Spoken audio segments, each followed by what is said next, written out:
ادھر صدر مجلس اسدالدین اویسی نے یقین ظاہر کیا کہ چیف منسٹر ریونت ریڈی اپنے وعدوں کو پورا کریں گے. انہوں نے کہا کہ وہ تلنگانہ کی ترقی کے لیے ریونت ریڈی کا بھرپور تعاون کریں گے. اس بیچ ریونت ریڈی کا کہنا تھا کہ چناؤ کے وقت ہی سیاست ہوگی اور اب پبلک آفس میں رہتے ہوئے عوام کی فلاح پر توجہ مرکوز رکھی جائے گی.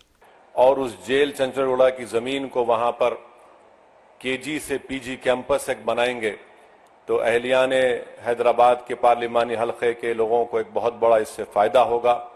اور ہمارے اس پیٹلا برج پر ایک سٹی آرم ریزرو ہے، اس کو بھی شہر حیدرآباد سے باہر اگر لے کے جائیں گے تو زمین کو بھی آپ استعمال کر سکتے ہیں.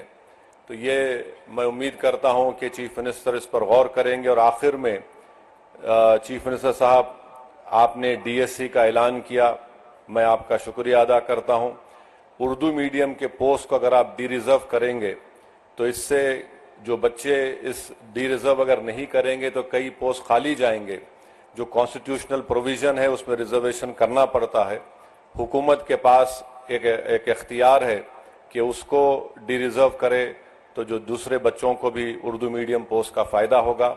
اور آج چیف منسٹر حلقہ اسمبلی کاروان میں 20 کروڑ کی لاگت سے ایک ٹیمرس کے اسکول کی بلڈنگ کا بھی افتتاح کیے.